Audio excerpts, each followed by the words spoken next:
Good evening and welcome to the West Yorkshire Football Show. First time I'm doing one of these sort of solo video casts for the West Yorkshire Football Show, but it's with news coming out recently that the Calderdale Council are looking to offload the Shay as part of their proposals for 2025, 2026. I think news has sort of filtered through over the past 72 hours or so, and it's basically early days, but I thought I'd just do a quick video cast on it. Calendar on ITV last night did a brief report on the proposal to sell the ground.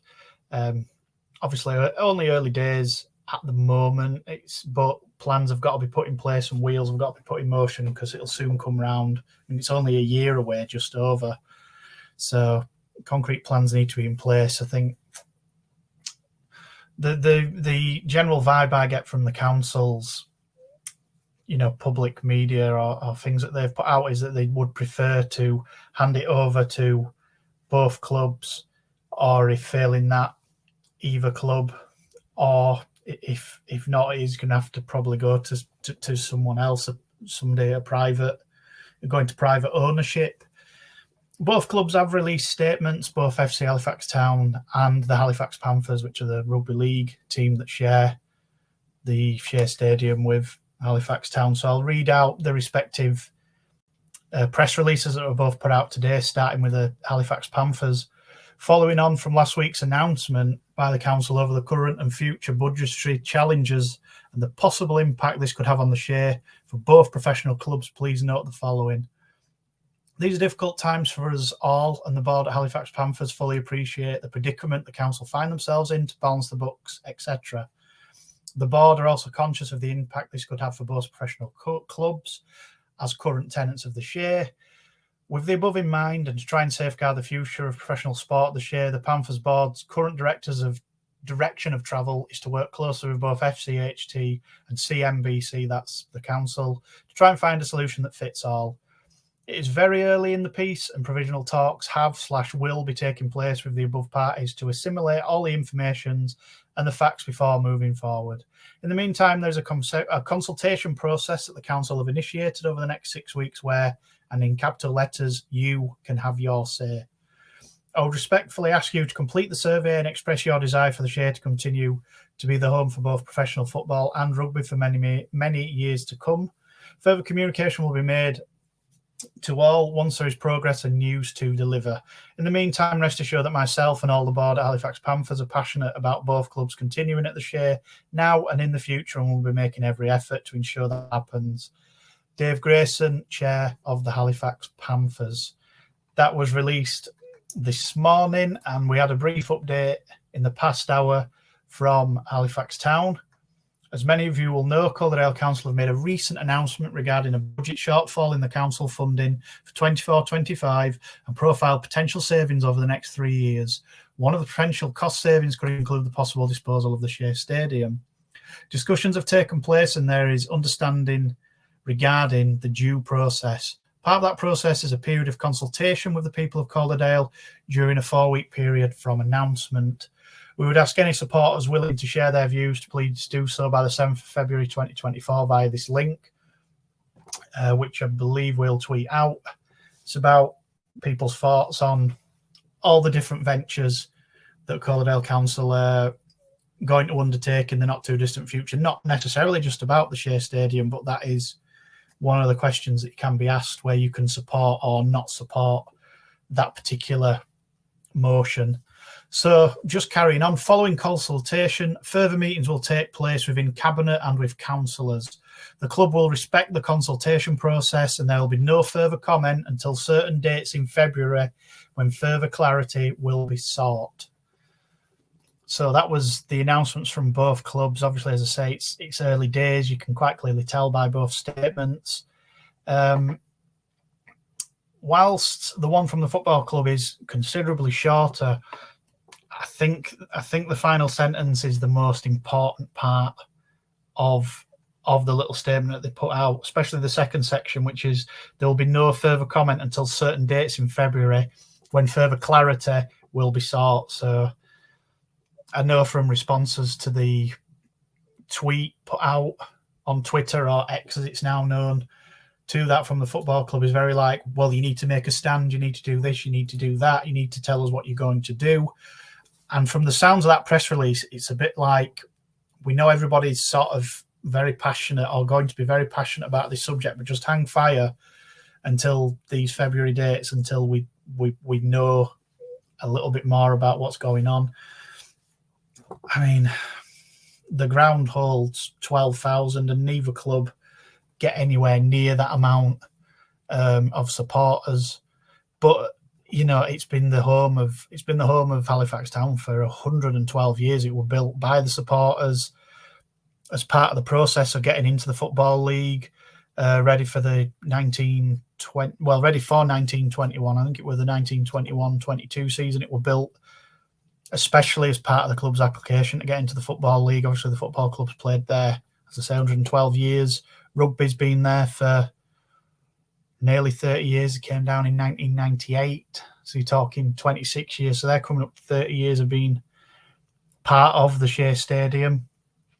Obviously, it's got two of the biggest terracings, all-standing terracings in England. I'm obviously very, very attached to it. The club's nickname is the Shamen. It's literally about the ground that they play at. It'd be very sad to see us leave the Shay. I don't know. I'd be, I want to say, inconsolable. I'm sure many other supporters feel the same way. I mean, it's been dissected on social media, and I've tried to keep my ear close to the ground in terms of responses from people out there. And, you know, it ranges from if we should move, where else is suitable. In Halifax and Calderdale, there isn't really anywhere suitable to even build a new ground should it come to that. I mean, the Skirket stand at the Shay Stadium's over 100 years old. I mean, it's very rarely used, and one section of it's certainly not used anymore. But I just couldn't imagine going anywhere else to watch Halifax Town as a home game. I just couldn't picture anywhere else. I mean, York have got a new ground recently. I'm not a big fan of it. The away end were terrible, truth be told, but at the same time, York City have moved into a new ground and average nearly, well over 4,000 up to 5,000 every week. They didn't do so at Bootham Crescent towards the end.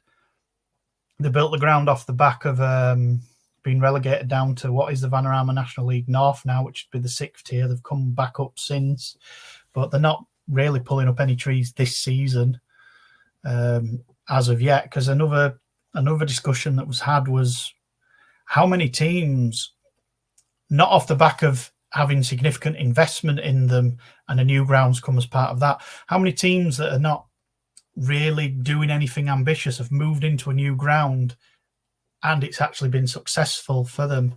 Like York have moved into their new ground, and I mean, yeah, they've been promoted back from 6th tier to 5th tier.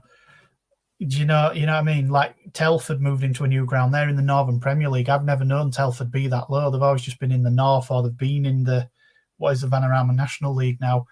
Teams like Burton moved into what was at the time the Pirelli Stadium, but they did it off the back of, they'd had 2 really good FA Cup runs. They were going up to the Football League. That were all fine. Doncaster did it. They moved from Bellevue, but again, they did it off the back of, I think his name was Jim Ryan, or John Ryan was investing significantly in the team. They went all the way up to the Championship, and they got I don't know what the sponsor's name is now. At the time, it was the Keepmoat Stadium. We all know the ground I'm talking about.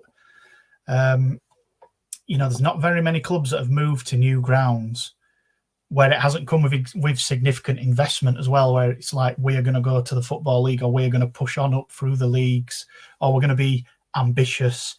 So, yeah, say it's only early days. Obviously, announcements being made. Both clubs have made statements.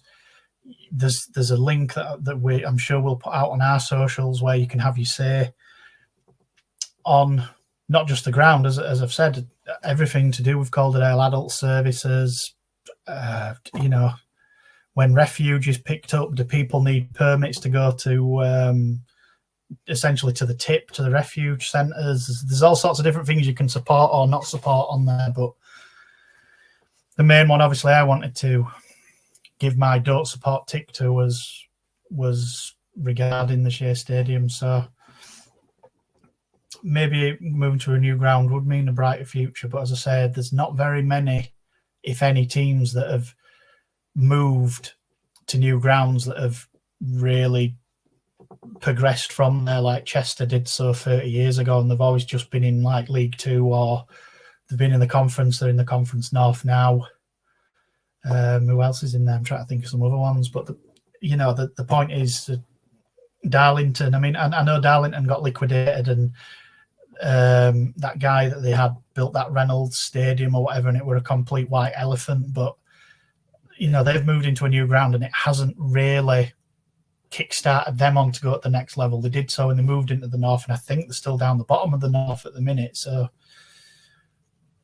yeah, it's going to be difficult for both clubs. I think Halifax Town Supporters Trust have put out a statement via the Courier saying that obviously they'll try and cooperate with, or they'll meet and do whatever they need to do. Meet with the Panthers sort of supporters trust that they've got, try and cooperate or try and work together to get the best outcome for both clubs.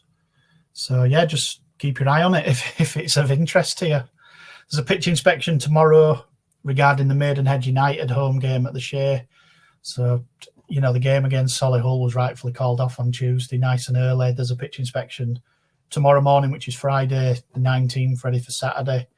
I can't imagine it's going to pass. But yeah, there we are, signing out now.